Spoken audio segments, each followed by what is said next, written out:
오늘의 주요 뉴스입니다. 검찰이 김명수 대법원장 거짓말 사건의 핵심 인물인 현직 고법 부장판사를 피의자로 입건한 것으로 확인됐습니다.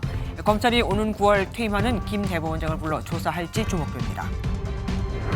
윤석열 대통령이 국내 최대 보수단체인 한국자유총연맹을 찾아 가짜뉴스와 괴담이 자유대한민국을 위협하고 있다고 말했습니다. 후쿠시마 오염수 방류에 대한 야당의 비판을 염두에 둔 발언으로 풀이됩니다. 사교육 이권 카르텔을 뿌리 뽑겠다고 밝힌 정부가 시대인재와 종로학원 등 대형 입시학원에 대한 세무조사에 들어갔습니다. 동시다발적으로 이뤄진 비정기 세무조사로 최근 3년에서 5년치 세무 관련 자료를 확보한 것으로 알려졌습니다. 단독 보도합니다. 어젯밤 광주와 전남 지역에 집중호우가 내리면서 피해가 잇따랐습니다. 전남 한평군에선 60대 여성이 하천에 빠져 실종됐고 광주에선 도로와 상가 등이 물에 잠기는 등 180여 건의 피해 신고가 접수됐습니다.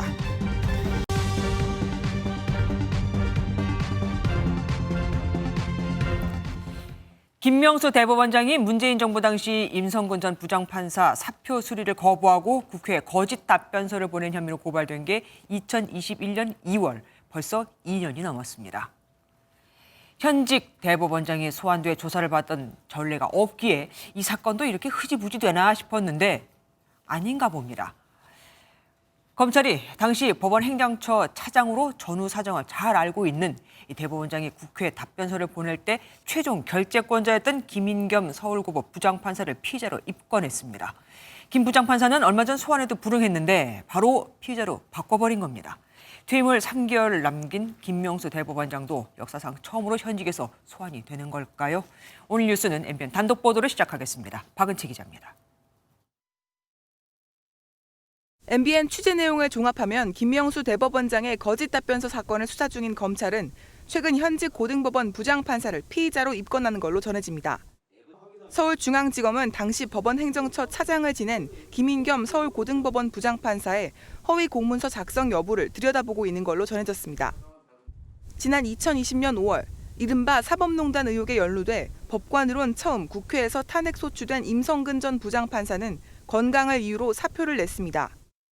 하지만 김명수 대법원장은 국회에서 무슨 이야기를 듣겠냐며 거부했습니다. 지금 탄핵하자고 저래 나오고 설치고 있는데 그거 내가 사표 수리했다고 하면 국회에서 무슨 이야기 듣겠냐 말이야.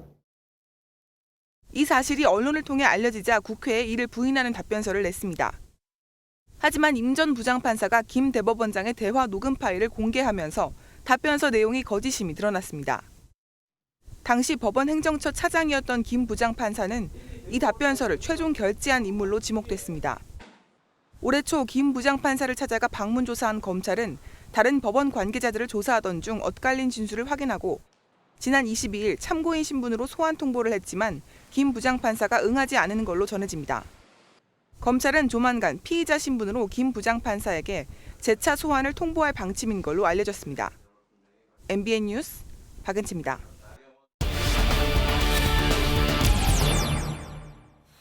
이 내용 취재하는 법조팀 박은채 기자와 좀 더 자세히 알아보겠습니다. 박 기자, 당초 검찰이 김 부장판사를 참고인 신분으로 소환을 했지만 불응했다는 소식은 전해드렸습니다. 이렇게 소환 조사 없이 바로 피의자 신분을 전환하는 게 흔한 일입니까? 네, 강력범죄가 아닌 이상 흔한 일은 아니지만 또 보기 아주 드문 일은 아닙니다. 입건한다는 건 의심되는 특정 혐의점을 중심으로 살펴보겠다는 의미라 소환조사 등 본격적인 수사 진행을 위해서 입건했다고 보면 될 것 같습니다.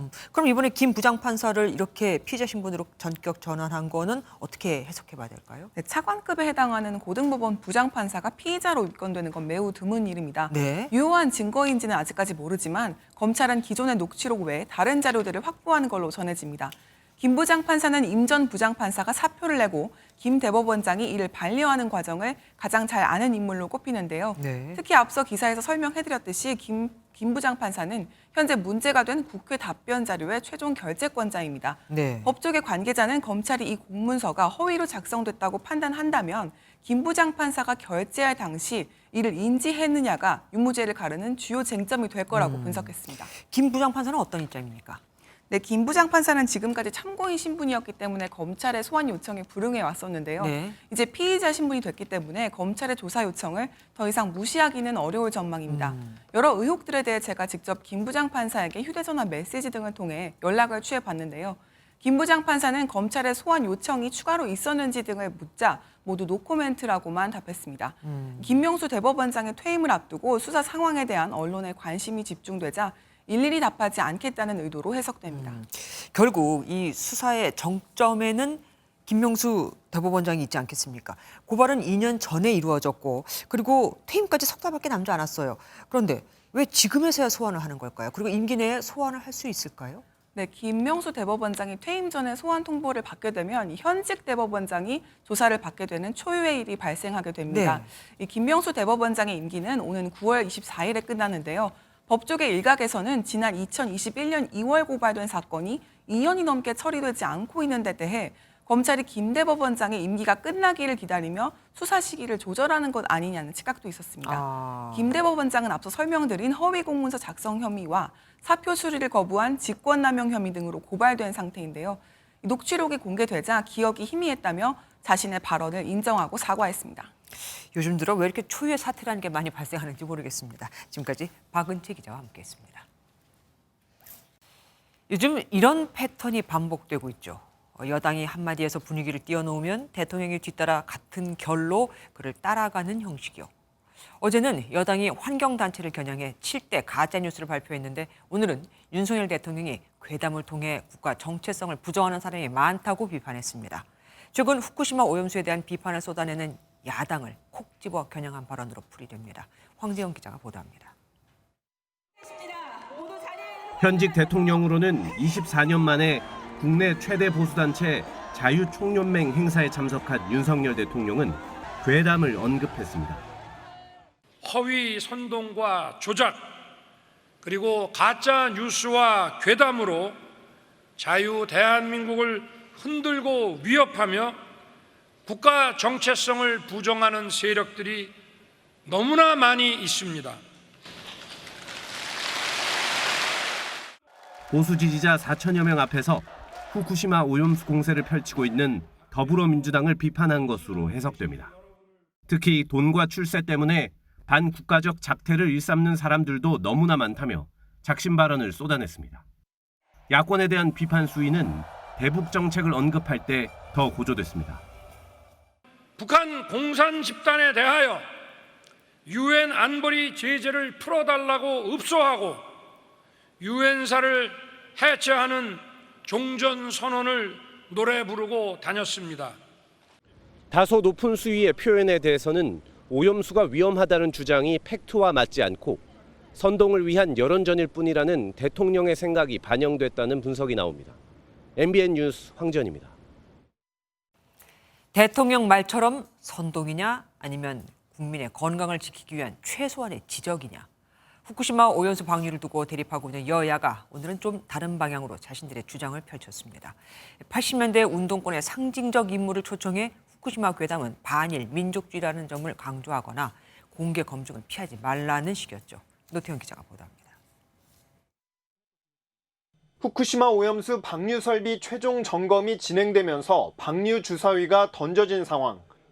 여당은 친윤 공부 모임의 86그룹 운동권 출신인 함은경 씨를 초대했습니다.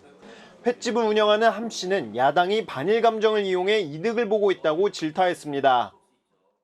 과학과 괴담의 싸움이기도 하거니와 이건 사실 반일 감정을 부추기겠다라고 하는 명백한 의도를 갖고 시작한 싸움입니다. 아울러 어민보호 대책 간담회를 열고 현장의 혼란을 최소화하는 데도 주력했습니다. 5개월에서 7개월 뒤에 대한민국 바다에서 이러한 방사능 물질이 나온다면 저희가 책임지겠습니다. 방사능이 유입이 안 됐었을 때 민주당이 책임지시기 바랍니다. 각 지역 조직에 동원령을 내리며 대대적인 장외투쟁 준비에 돌입한 민주당은 총공세에 나섰습니다. 이제 일본이 밸브를 열면 후쿠시마 핵물질 오염수는 우리나라 바다로 흘러 들어옵니다. 일본 정부에 바로 협의에 들어갈 것을. 그러면서 예정된 간담회를 원자력 안전위원회가 무산시켰다며 왜 공개 검증을 피하냐고 날을 세웠습니다. 민주당은 방류 철회 촉구 결의안을 모레 본회의에 통과시킨다는 계획입니다. MBN 뉴스 노태현입니다. 요즘 야권에서 가장 관심을 많이 받는 인물이죠. 이낙연 전 더불어민주당 대표가 귀국 뒤 첫 일정으로 김대중 전 대통령의 묘역을 찾았습니다.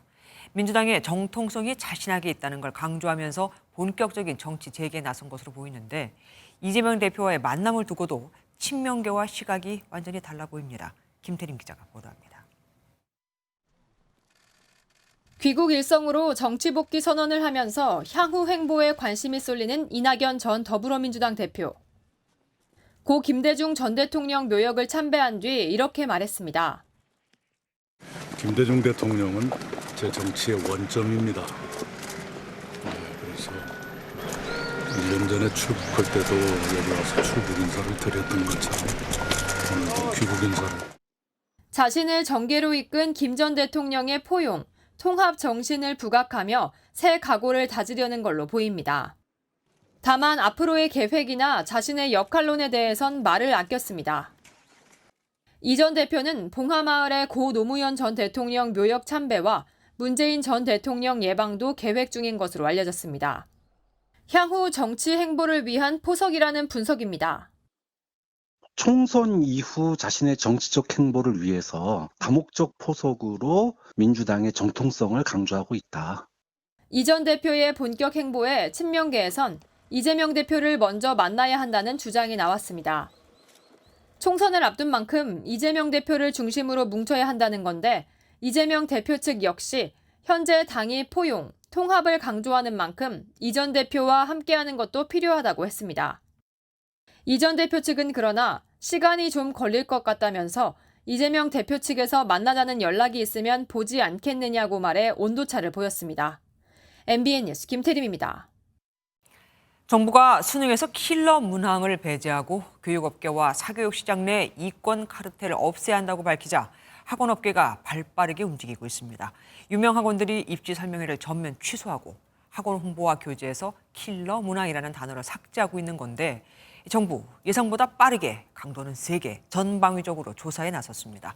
어제 대형 사교육업체 광고 단속에 이어 오늘은 불시에 동시다발적으로 세무조사에 들어간 겁니다. 종로학원과 메가스터디, 시대인재 등 유명 학원들이 그 첫 타깃이 됐습니다. 박유현 기자가 단독 보도합니다. 오늘 오전 국세청 조사관들이 서울 강남 서초 일대에 있는 종로학원과 시대인재, 메가스터디 본사 등에 급파됐습니다. 윤석열 대통령의 사교육 카르텔 발언이 나온 지 13일 만입니다.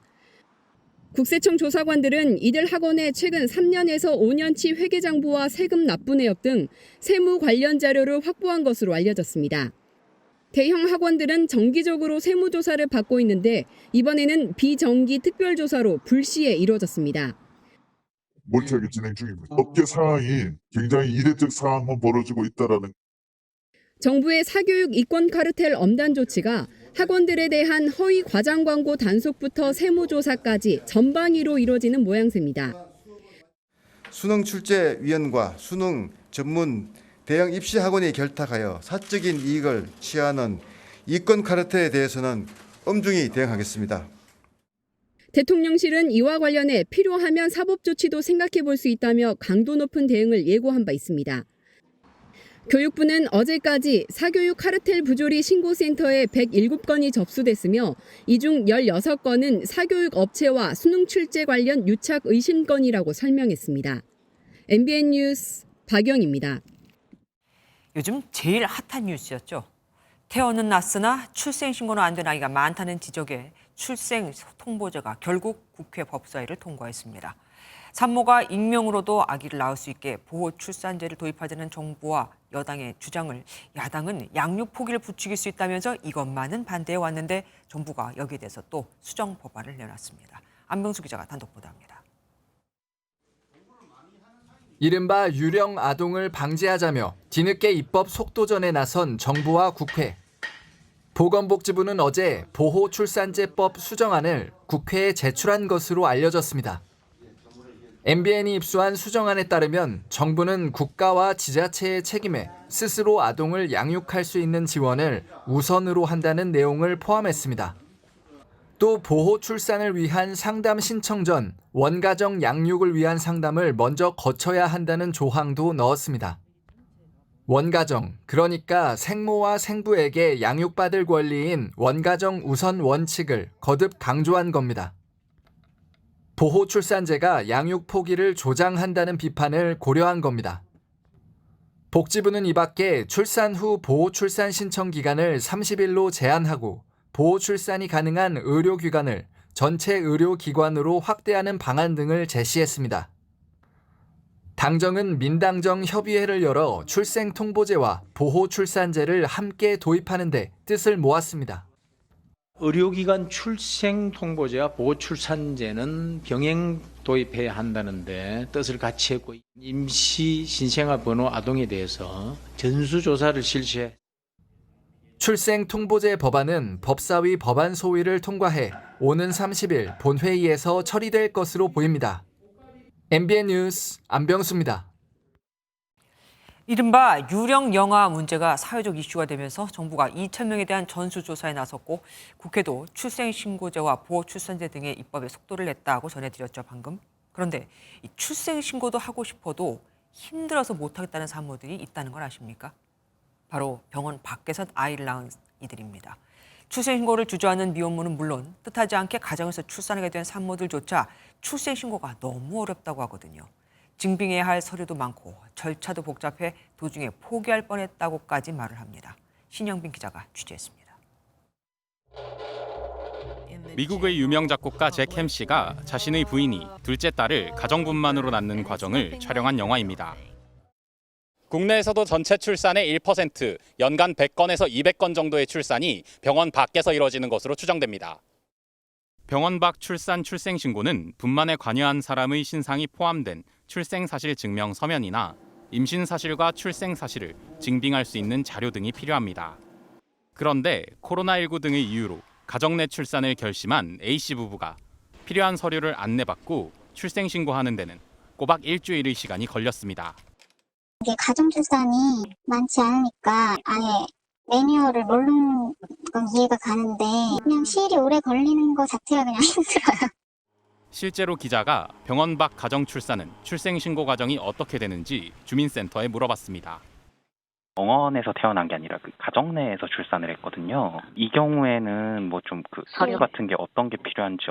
저 한번 구청에 물어볼게요. 저도 이런 경우 처음이에요. 주민센터 공무원도 병원 밖 출산이 드문 일이라 어떤 서류가 필요한지 정확히 알지 못했습니다. 미혼모 같은 경우는 그럴 확률이 더 높아질 것 같고 병원을 안 갈 수도 있는데 그런 경우에는 어떻게 출생신고를 하는지. 특히 병원 밖 출산을 한 미혼모는 복잡한 절차 때문이라도 하려던 신고조차 아예 포기하는 경우가 생길 수밖에 없습니다.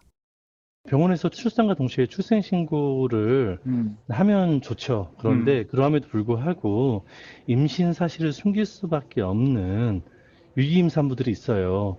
익명으로 출생신고를 하게 해서 간소화되는 거죠, 더요. 뒤늦은 감은 있지만 국회는 오는 30일 출생통보제를 본회의에서 처리하고 보호출산제 논의를 이어가기로 하는 등 입법에 속도를 내고 있습니다. MBN 뉴스 신영빈입니다. 어젯밤 광주 전남에는 270mm에 이르는 폭우가 쏟아졌습니다. 쏟아지는 장대비에 제방과 석축이 무너지고 도로가 침수되는 건 기본. 논이 물에 잠길까 배수문을 열러 집을 나섰던 60대 여성은 실종을 했습니다. 정치훈 기자입니다. 몸에 묶은 밧줄에 의지한 채 구조대원이 배수문 인근을 수색합니다. 흙탕물인데다가 유속이 빨라 수중수색이 여의치 않은 상황. 배수문 위에는 건져 올린 수풀만 가득합니다. 평소에는 농업용수를 쓰기 위해 닫아놓지만 어젯밤은 시간당 71mm의 물폭탄이 쏟아지면서 상황이 달라졌습니다. 논에 물이 넘치는 걸 막고자 부부가 배수문을 열려다가 60대 아내가 불어난 물에 풀렸습니다. 무서워서 밖을 못 나갈 정도로 천둥번개를 쳤어요. 비가 막 옥수가 쏟아졌거든요. 그래서 이제 그 밖에서 수문 관리 때문에 가셨다가 그래서 사고 산 것 같아요. 하룻밤 사이 274mm의 장대비가 쏟아진 광주도 아수라장이 됐습니다. 불어난 물에 제방 아래 흙이 아예 사라졌습니다. 콘크리트 길은 내려앉아 바닥에 다뒹굽니다. 지금은 비가 그쳤지만 무등산 쪽에서 내려오는 물이 여전히 무섭게 흐르고 있습니다. 이 굽이치는 이곳에 물의 힘을 이기지 못하고 제방이 속절없이 무너졌습니다. 그러니까 여기가 시커머니 소리가 그냥 웅텅웅텅 나더라고요. 집에 갔다 오니까 여기까지 이렇게 벌써 순간에 무너지고 있었죠. 그래서 119에다 신고를 하고. 비슷한 시각 아파트 뒤 석축도 무너져 집채 많은 돌이 굴러떨어졌습니다. 도로로 토사가 유출돼 긴급 복구 작업을 했고 지하철 공사 현장 덮개가 파손되기도 했습니다. 유입되는 빗물이 불어나면서 영산강 극락교에는 홍수주의보가 발령됐습니다. 이번 폭우로 현재까지 광주와 전남에서 270건의 크고 작은 피해 신고가 접수됐습니다. MBN 뉴스 정춘우입니다. 장마 전선이 남부지방에 동서로 걸치면서 전북과 경남 지역의 피해도 컸습니다. 상가와 주택, 농경지가 침수되고 산사태가 발생해 도로가 완전히 막히기도 했죠. 넘치는 빗물에 논과 하천이 구분이 안 될 정도였습니다. 강세훈 기자입니다. 산에서 쏟아진 흙더미가 도로를 완전히 덮었습니다. 토사는 성인 키보다 훨씬 높게 쌓였습니다.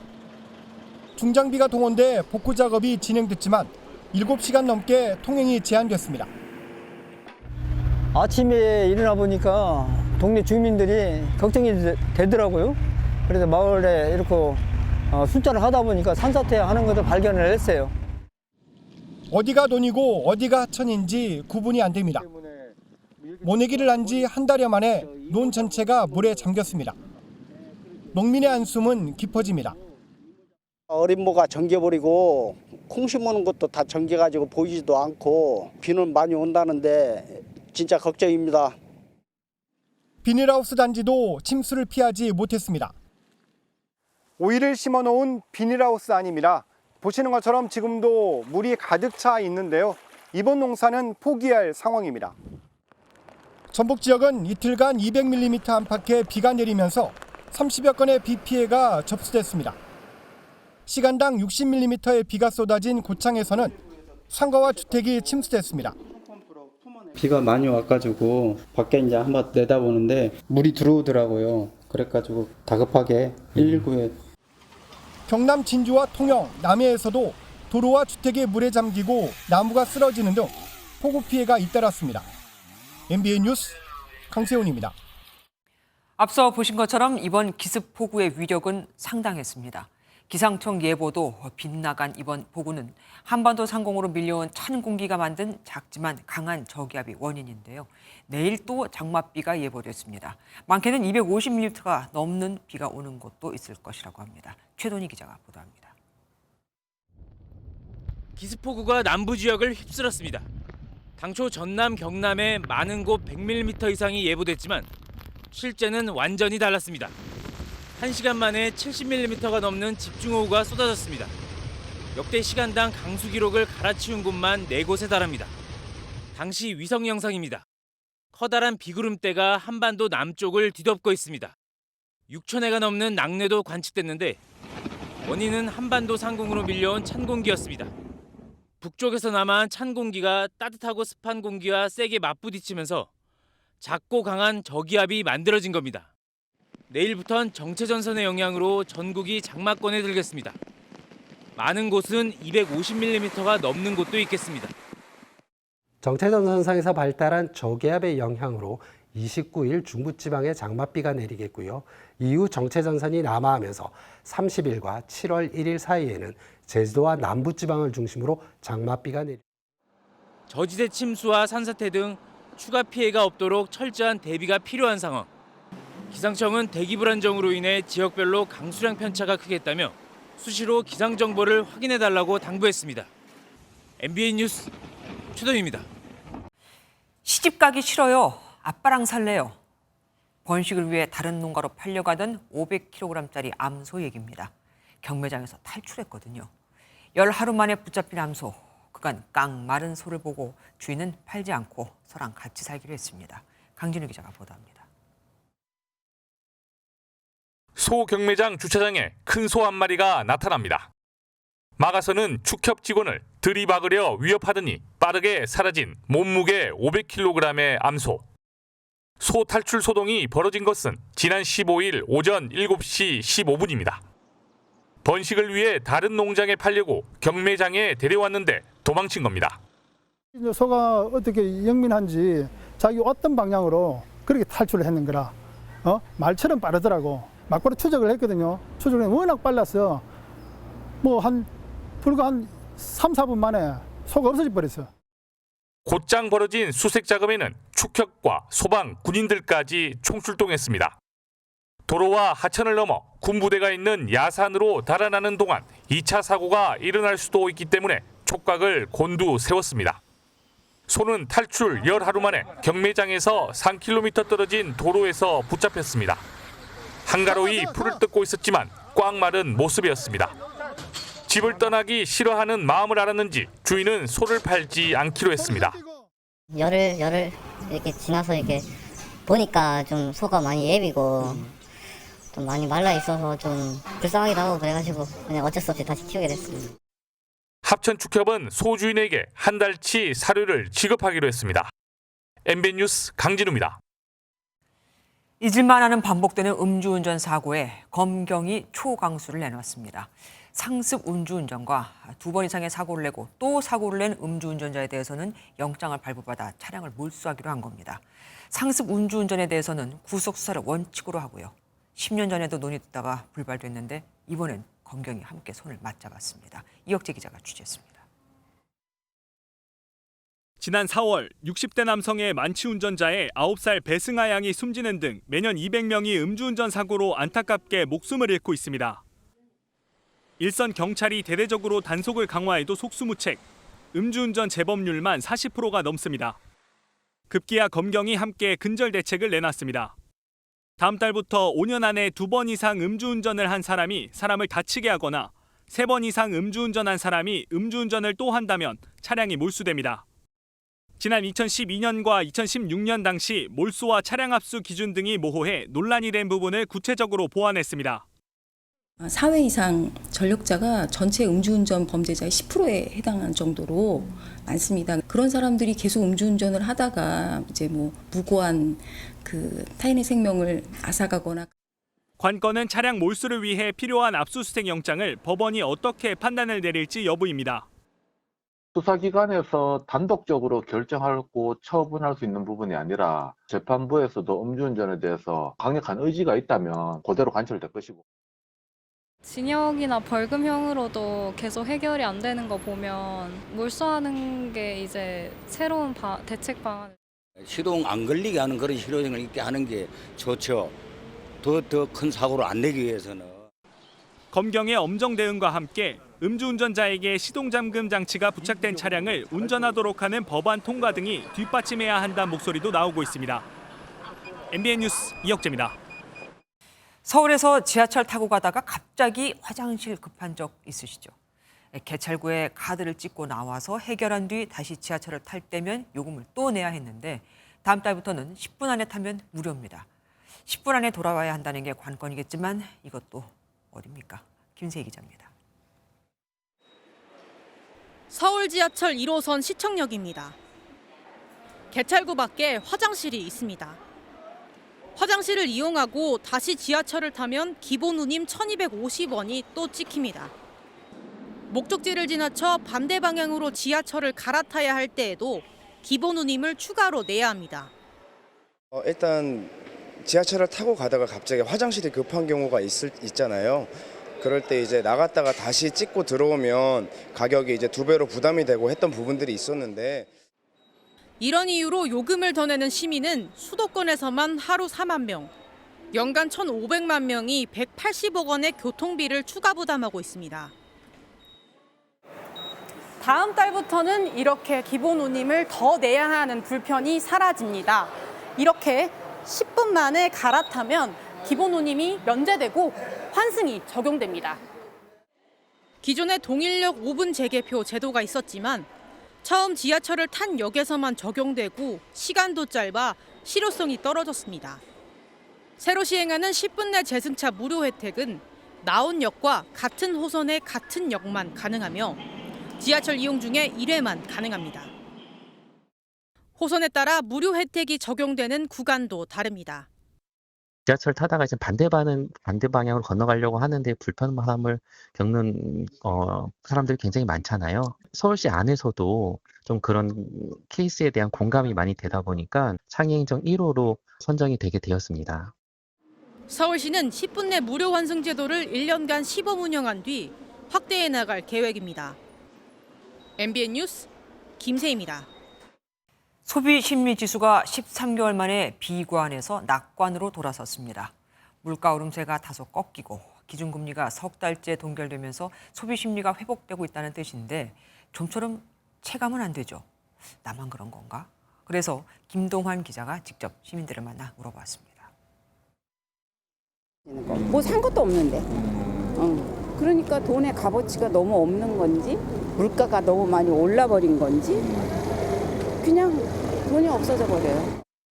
식비가 가장 지출이 많잖아요. 하루에 3끼는 먹어야 되니까. 그래서 3끼 먹기도 힘들고, 그래서 뭐 요새는 2끼 정도만 먹으려고. 2년 가까운 고물가 고금리에 지친 시민들.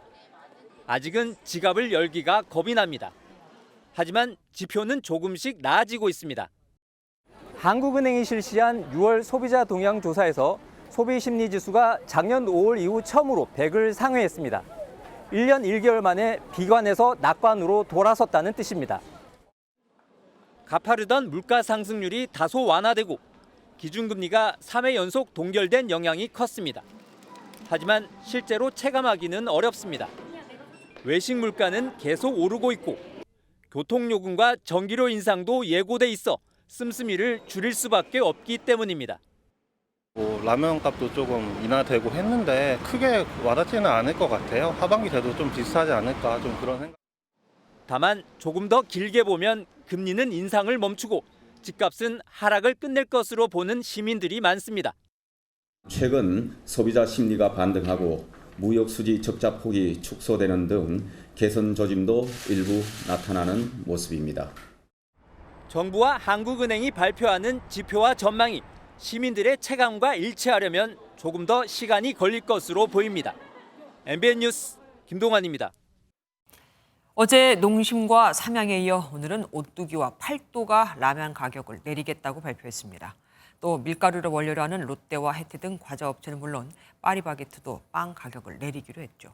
정부 눈치를 본 결과인데 여름 성수기를 맞아 아이스크림과 수입 맥주 가격을 대폭 올리겠다고 선언한 편의점들은 가시방석입니다. 김종민 기자가 보도합니다. 여름을 앞두고 편의점들이 인기 품목 가격을 큰 폭으로 올립니다. 편의점에서 1,200원에 팔리는 바 형태의 아이스크림은 25%나 오르고 1,500원짜리 초코맛 아이스크림도 300원 인상됩니다. 식물성 음료와 일부 캔커피도 100원에서 200원씩 오릅니다. 수입 맥주도 4개 묶음 가격이 11,000원에서 12,000원으로 1,000원 비싸집니다. 여름이다 보니까 집에 이제 아이스크림 항상 사놓기도 하고 지금도 싸다고 생각하진 않는데 오른다고 하니까 덜 사 먹지 않을까요? 지금보다는. 편의점 업계는 올 초부터 빈과 업계가 납품 가격을 잇따라 올려 가격 인상 압박이 크다고 설명합니다. 상반기 최대한 가격 인상을 억제하려고 노력했지만 부득이하게 판매가를 올릴 수밖에 없는 상황입니다. 정부 압박 속에 라면과 과자 업계가 가격 인하를 발표하는 상황이라 편의점 등 판매 업체들도 가격 인상은 부담스러울 수밖에 없습니다. 이 때문인지 일부 편의점은 라면 품목에 하나를 사면 1개나 2개를 더 주는 할인 행사를 선전하고 있습니다. 하지만 여름철 주력 상품을 올려놓고 일부 할인 행사로 물타기 했다는 비판도 제기됩니다. 물가 때문에 이제 어려운 상황이기 때문에 같이 나누려고 하는 부분들은 조금 긍정적인 걸로 보여지고 뭐 몇 가지 조금 할인하는 걸로 이제 소비자의 유인책으로 쓰는 부분들은 조금 바람직하지 않다라는 생각이 들거든요. 라면과 과자류 가격 인하에도 불구하고 가격을 올렸거나 올릴 예정인 식품도 많아 소비자가 체감하는 효과는 제한적일 것으로 보입니다. MBN 뉴스 김종민입니다. 중국인이 우리나라의 건강보험 재정을 축낸다는 비판이 계속 있어왔죠. 실제로도 외국인 중 유일하게 중국인들만 낸 보험료보다 더 많은 급여 혜택을 받아왔습니다. 외국인이 보험료를 축내는 게 아니라 중국인이 축냈다는 이야기한 거죠. 그나마 외국인 건보 제도를 개선한 덕에 이 정도인 겁니다. 최희지 기자가 보도합니다. 중국의 SNS 사이트입니다. 한국 건강보험을 중국 내 SNS와 인터넷에 검색하면 이른바 먹튀 요령을 쉽게 찾아볼 수 있습니다. 실손보험에 가입해 혜택을 보는 경험담이 나오고 치과 치료와 물리치료를 부추깁니다. 실제 중국인은 낸 보험료보다 더 많은 급여 혜택을 받고 있습니다. 중국인 건보 재정 적자액은 2018년 1,000억 원이 넘었고 지난해에도 229억 원 적자였습니다. 그나마 적자가 줄어든 건 외국인 대상 건보 제도를 개선했기 때문입니다. 2019년 7월부터 우리나라에 들어와 6개월 이상 거주하는 외국인은 직장 가입자나 피부양자가 아니면 의무적으로 지역 가입자로 가입시켰습니다.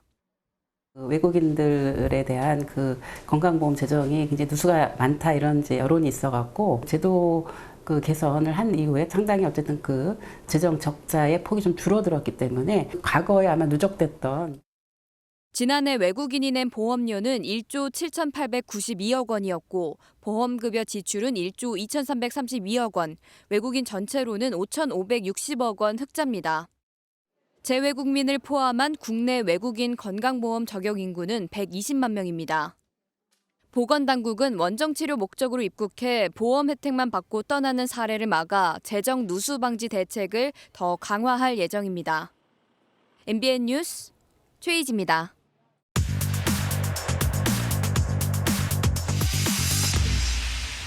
사회기자의 정태용, 한범수입니다. 첫 번째 키워드입니다. 묘기 부리다 펑. 무슨 일이 있었던 거죠?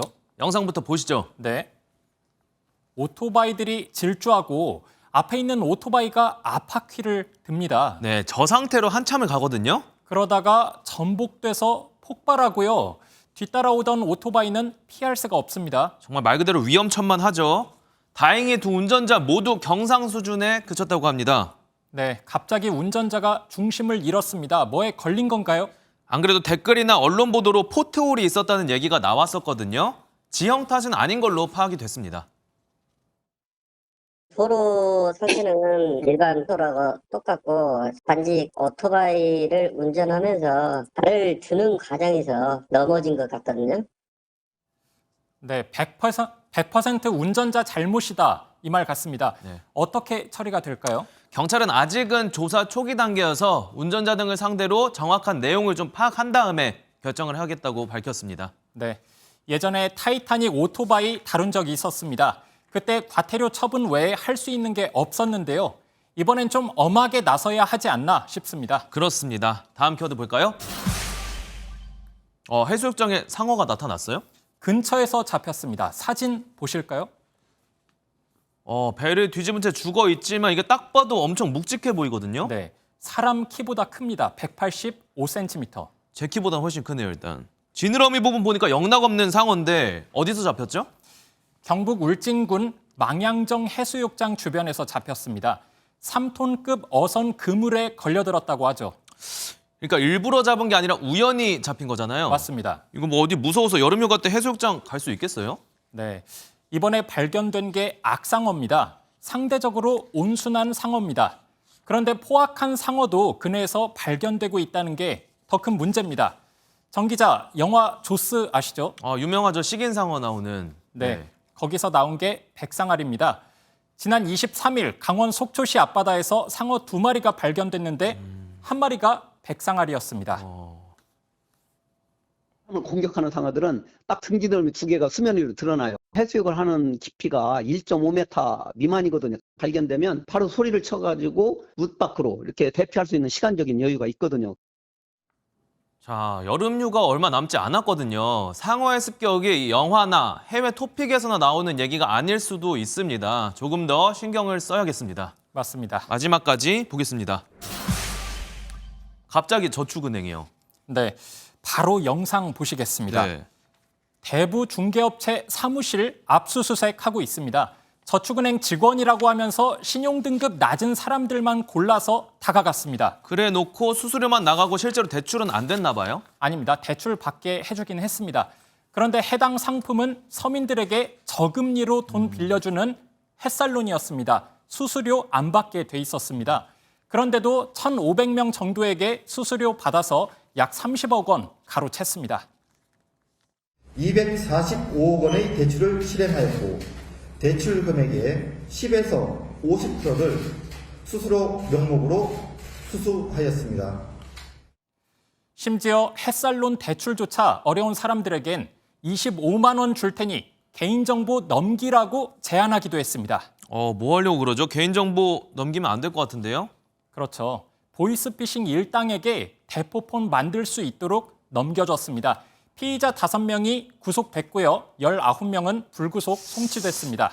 이 가뜩이나 형편 어려운 사람들한테 대출 사기를 치고 그것도 모자라서 이들을 보이스피싱 공범으로까지 만들었습니다. 좀 제발 엄하게 좀 처벌하길 바랍니다. 맞습니다. 오늘은 여기까지 하겠습니다. 사회기자 M이었습니다. 고 박원순 전 서울시장의 성추행 사건의 변호를 맡던 도중 피해 여성의 신상 정보를 공개해 재판에 넘겨진 정철승 변호사에 대해 대한변협 측이 사실상 징계 절차에 착수했습니다. 검찰이 지난주 정 변호사에 대한 징계 개시 신청서를 대한변협 측에 전달했거든요. 참, 정 변호사는 지금 후배 성추행 혐의로도 송치된 상태죠. 이상엽 기자가 단독 보도합니다. 고 박원순 전 서울시장의 성폭력 사건을 변호한 정철승 변호사. SNS에 피해자의 근무부서와 수행 업무 등 신원을 특정할 수 있는 인적 사항 등을 올렸다가 피해자에게 고소를 당했습니다. 검찰은 피해자의 신상을 SNS에 노출한 혐의로 정 변호사를 재판에 넘긴 직후 징계 개시 신청서를 대한변호사협회에 전달했습니다. 수사기관은 변호사의 범죄 행위나 변호사의 품위를 훼손하는 행위를 발견하면 대한변협에 징계 개시 신청서를 보내야 합니다.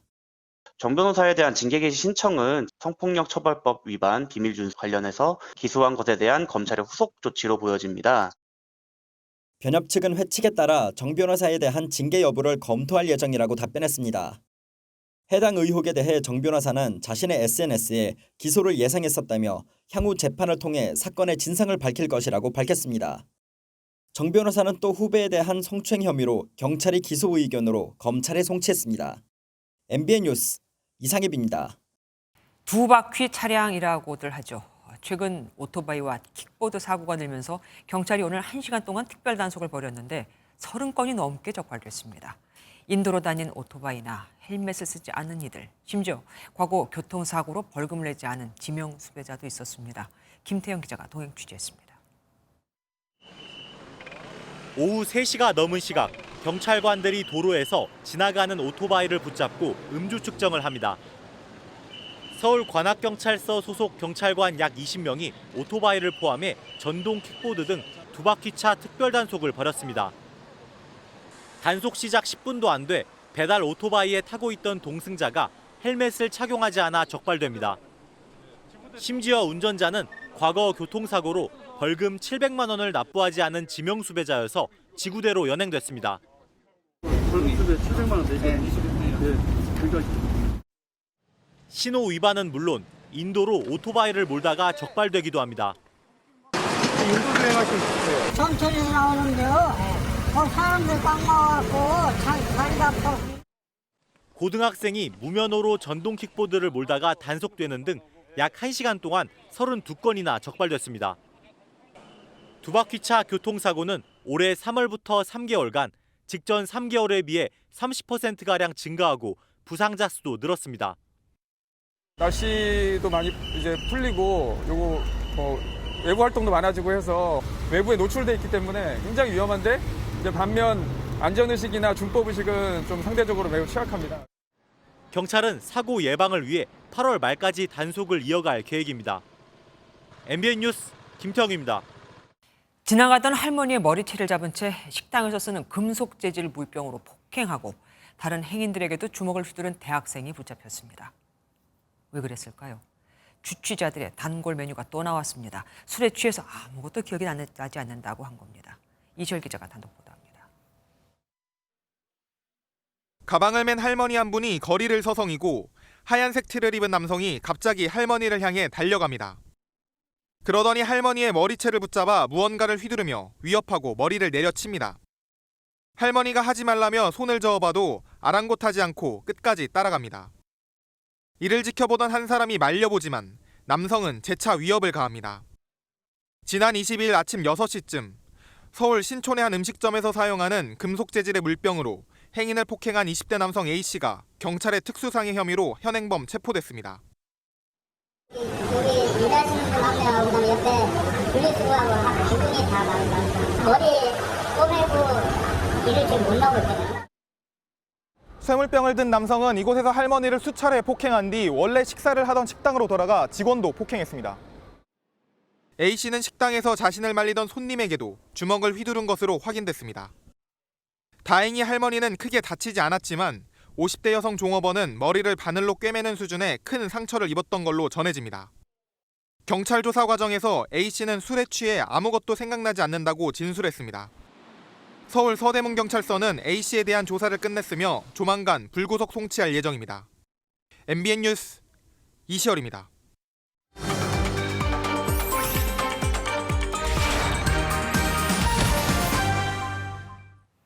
지자체 산하기관인 체육회 회장이 직원들에게 욕설과 폭언을 퍼부어 물의를 빚고 있습니다.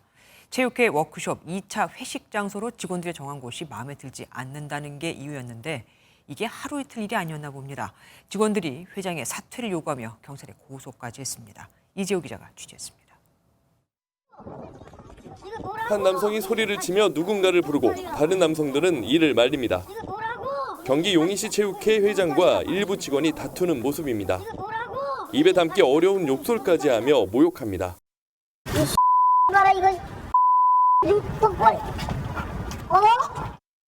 지난 22일 용인시 체육회는 회장을 포함해 70여 명이 전남 여수시 일원에서 1박 2일 워크숍을 진행했습니다. 이후 저녁 회식을 위해 회장과 직원들이 여수의 감성포차로 이동했는데 장소가 마음에 들지 않는다는 이유로 직원들에게 폭언을 퍼부은 겁니다. 내가 포장마차를 가자 그랬어? 내가 윗집으로 가자 그랬잖아. 야, 택시 타고 30분, 40분씩 나가야 되냐? 주민 신고로 출동한 경찰이 와서야 30분 넘게 이뤄진 소란은 끝났지만 이후 직원들은 기자회견을 열고 회장의 사퇴를 촉구했습니다. 이번만은 가지고 이런 기자회견을 하는 것이 아닙니다. 평상시에도 사무실에서 일부 직원을 회의실로 불러 욕설이 섞인 폭언을 하시고 호통을 치시며 저희는 항상 불안에 떨면서 근무를 하여야 했습니다. 직원들은 결국 모욕과 협박 등을 이유로 경찰에 고소장을 접수했습니다. 이에 대해 용인시 체육회장은 욕설에 대해 사과할 마음이 있다면서도 사퇴에는 선을 그었습니다. 감정적으로 욱하는 바람에 폭언을 했기 때문에 제가 그래서 그 부분에 대해서는 뭐 솔직히 미안하고 사죄한다 그렇게 말하고 싶습니다. 선거로다가 된 그런 상황이기 때문에. 용인시의 체육 발전을 위해 힘써달라며 회원들이 선출한 체육회장의 임기는 2027년까지입니다. MBN 뉴스 이조입니다. 오늘은 철도의 날입니다. 정확히 129년 전 오늘 철도국이 만들어졌고 그로부터 5년 뒤 서울 노량진과 인천 제물포를 연결하는 경인선이 개통됐죠. 화륜거라 불린 기차를 보기 위해 당시 거리엔 수많은 인파가 몰렸고 기차표 값은 70전으로 국밥 14그릇값과 맞먹었습니다. 당시 노선의 길이는 33.2km, 지금 전국 철도 노선 길이가 5,081km니까 150배 이상이 된 겁니다. 2004년에는 KTX까지 개통되면서 전국 대부분 지역이 반나절 안에 오가는 일일 생활권으로 묶였는데요. 고속열차 시대가 열리면서 과거 통일호나 무궁화호 같은 열차나 기존 역사들은 지금 어떻게 됐을까요? 배준우 기자가 돌아봤습니다. 서울 공릉에 있는 경춘선. 2010년 경춘선이 복선 전철로 바뀌면서 대성리 MT촌으로 가는 기차는 더 이상 볼 수 없습니다. 철로는 숲길 산책로가 됐고 증기기관차와 전차, 무궁화호가 전시된 공원으로 바뀌었습니다. 저희가 대학교 때 이쪽으로 이제 MT도 다니고 했던 정말 철도를 활용한 그 공원이라서 아이들이 실제로 정말 예전에 기차가 다니던 철도도 볼 수 있고. 폐역이 된 화랑대역도 박물관으로 변신했습니다. 역사 내부는 경춘선 관련 소품으로 꾸며진 박물관으로 바뀌었는데요. 조금 더 안쪽으로 들어가 보면 이렇게 경춘선 내부를 재현해놨습니다. 간식 카트에는 계란과 사이다가 놓여져 있고 MT 때 메고 가는 기타까지 있는데요. 이렇게 의자를 앞으로 젖혀놓고 앉아보면 친구들과 335 모여 여행 가던 추억을 느낄 수 있습니다. 강원 춘천시의 김유정역도 복선 전철이 개통하면서 구 역사는 폐역이 돼 관광지로 탈바꿈했습니다. 옛 경춘선 시절 무궁화호 시간표와 운임표가 그대로 남아있고 수명을 다한 무궁화호는 북카페로 변신했습니다. 철도 선로 직선화나 새 철길 개통 등으로 폐선된 철길은 전국적으로 1265km, 해마다 늘어나고 있습니다. 철도공사가 철도의 소유자가 아닌 운영자로서 어쩔 수 없는 선택이기도 합니다. 이용자가 없는 철도에 철도를 운영할 수는 없으니까요. 국민에 발휘되어 전국을 달리다 사명을 다한 폐역과 폐철로는 이제 추억을 담은 관광 명소가 돼 시민들의 정차를 기다리고 있습니다. MBN 뉴스 배준우입니다. 그럼 그렇죠. 반란 사건 당시 푸틴 대통령이 바그너 그룹 수장 프리고진을 제거하려 했다고 루카셴코 벨라루스 대통령이 밝혔습니다. 그 후 푸틴 러시아 대통령은 벨라루스 망명을 선택한 프리고진을 처벌하지 않겠다고 했지만 그 전에 정부가 지급한 전쟁 자금의 사용처를 조사하겠다며 압박을 가하고 있습니다. 다른 방향으로 공격, 그러니까 응징에 들어간 겁니다. 장동건 기자가 보도합니다. 루카셴코 벨라루스 대통령은 현지 언론에 자신의 반란 중재 과정을 설명했습니다. 푸틴 대통령이 프리고진을 사살하려 했지만 자신이 말렸다고 말했습니다. Я также понял, принято жестокое решение, оно и прозвучало под текстом выступлений Путина – мочить. Я предложил Путину не торопиться. 이어 모스크바로 진군하던 프리고진과 통화하고 러시아군이 벌레 죽이듯 짓누를 것이라며 만류했다고 밝혔습니다. 루카셴코 대통령은 행방이 묘연했던 프리고진이 벨라루스에 입국했다는 사실도 확인했습니다. 또 러시아가 벨라루스에 배치하기로 한 전술 핵무기가 이미 상당 정도 이전됐다고 밝혔는데 서방 일각에서 제기한 바그너 그룹의 핵무기 경비설에 대해선 아니라며 선을 그었습니다. 이틀 연속 연설을 하며 여론 진정에 나선 푸틴은 바그너 그룹에 지원한 2조 5천억 원의 사용처를 살펴보겠다고 했습니다. Никто ничего не украл, или, скажем так, украл поменьше. Но, безусловно, мы будем, конечно, с этим совсем разбираться. 미국 싱크탱크 전쟁연구소는 지원금 사용처 조사가 프리고진의 자산을 몰수하기 위한 수순일 수 있다고 분석했습니다.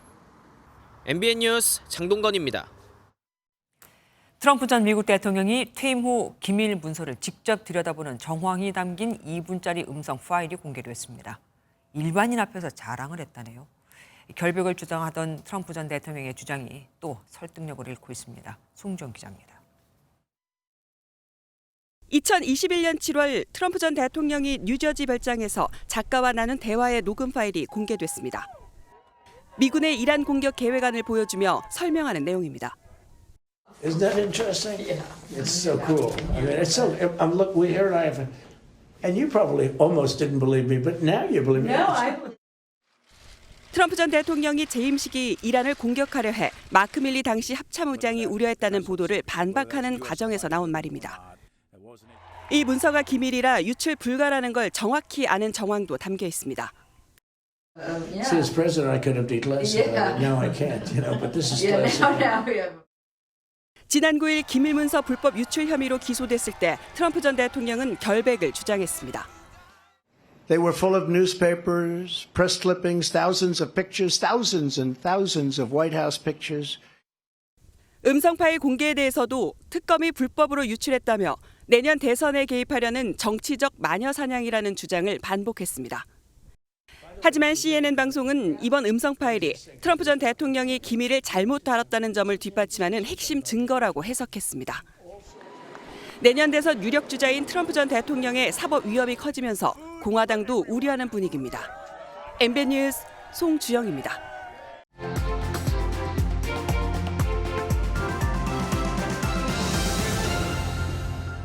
임신한 걸 알게 된 날 남자친구는 아이를 지우라고 했어요. 전 혼자서 아기를 낳았어요. 미혼모인 저도 양육비를 받을 수 있을까요? 이런 문제를 해결하기 위해 2015년 출범한 기관이 바로 양육비 이행관리원입니다. 하지만 양육비를 받은 미혼모는 지급 이행 약속을 받아낸 이들 중에서도 10명 중 3명밖에는 안 됩니다. 이혼이면 조금 낫네요. 이혼한 엄마의 53.9%, 이혼한 아빠의 59.5%가 양육비를 받았거든요. 3년 넘게 교제한 남자와 딸을 낳은 한 미혼모가 양육비를 주지 않는 옛 연인의 사진을 들고 1인 시위와 함께 온라인에 글을 올렸다가 법원에서 벌금 300만 원을 선고받았습니다. 판사는 명예훼손의 고의성과 비방 목적이 있었다며 공인이 아닌 인물의 양육비 미지급은 공적 관심사가 아니라고 했죠. 명예훼손은 그렇다고 칩시다. 그런데 양육비 미지급이 공적 관심사가 아니라고요? 그럼 공적 인물의 자녀는 양육비를 받고 그렇지 않은 자녀들은 못 받아도 된다는 말일까요? 미국과 독일, 프랑스 등 선진국들은 이미 양육비 미지급을 범죄로 규정하고 징역형으로 강하게 처벌하고 있습니다. 우리 법도 양육비 채무자가 감치 명령 후 1년 안에 양육비를 지급하지 않으면 1년 이하의 징역 또는 1,000만 원 이하의 벌금을 내게 하지만 문제는 여기에 구멍이 커도 너무 크게 나 있다는 겁니다. 법원의 감치 명령이란 걸 당사자가 직접 받아야 하는데 이 소장을 피해 위장 전입하거나 잠적해버리면 소송 자체가 진행이 안 되거든요. 실제로 위장 전입, 해외 도피 등으로 실거주지가 불분명한 양육비 미지급자는 70%가 넘습니다. 배드파더스가 위험 가능성을 무릅쓰고 양육비 지급을 거부한 부모의 명단을 공개한 이유는 법은 멀고 주먹은 가깝다고 보기 때문입니다. 그럼 법이 부끄러워해야 하지 않나요? 왜 양육비를 지급하지 않은 아빠에게, 엄마에게 망신을 주느냐고 벌 주기 이전에 양육비 미지급으로 생존권을 위협받는 아이들의 입장을 먼저 생각해야 하는 게 아닐까요? 법이 아동학대를 하다니요? 법의 작은 구멍이 아이들의 가슴에 더 큰 구멍을 내고 있습니다. 김주아의 그런데 오늘은 사람의 도리에 관하여 그렇습니다. 국제올림픽위원회 IOC가 북한을 내년 프랑스 파리 하계올림픽에 초청할 것이라고 미국의 소리방송이 보도했습니다. 지난 도쿄올림픽은 코로나19를 이유로 불참했던 북한이 내년 파리올림픽에 나서게 되면 2016년 브라질 리우올림픽 이후 8년 만에 하계올림픽에 출전하게 됩니다. 지난 밤사이 남부지방에는 그야말로 물폭탄이 떨어졌습니다. 이 장마전선이 북상하면서 내일부터 다시 전국에 강하고 많은 비가 내리겠고요. 특히 남부지방의 비는 주말까지 길게 이어지겠습니다. 그중 강한 비가 집중되는 시점을 보시면 중부지방은 내일 낮부터 밤사이가 되겠고요. 남부지방은 내일 오후부터 모레 낮 사이 시간당 최대 60mm에 달하는 집중호우가 예상됩니다. 이미 많은 비가 내린 호남과 제주에 또다시 250mm 이상의 호우가 예상되고요. 서울을 포함한 중부지방과 영남권에도 150mm 이상이 예상됩니다. 이미 많은 비가 내려서 지반이 약해져 있는 만큼 추가 피해 없도록 유의하셔야겠습니다. 내일 전국이 흐리겠고요. 중부지방은 서울이 25도, 대전 27도 등으로 오늘보다 5도가량 낮겠지만 남부지방은 대구가 30도 등으로 오늘처럼 후텁지근하겠습니다. 주말에도 남부지방에는 장맛비가 내리겠고요. 중부지방에는 33도를 넘나드는 폭염이 예상됩니다. 내주셨습니다. 안녕하세요. 김주하입니다. 공정하고 신속한 MBN 뉴스, 유튜브를 통해서도 만나보실 수 있습니다. 특히 더 많은 뉴스와 라이브를 보고 싶으시다면 오른쪽을 눌러서 구독하시면 됩니다. 어렵지 않죠? 빠르고 정확한 뉴스로 계속 찾아뵙겠습니다. MBN 뉴스를 시청해 주신 여러분 고맙습니다.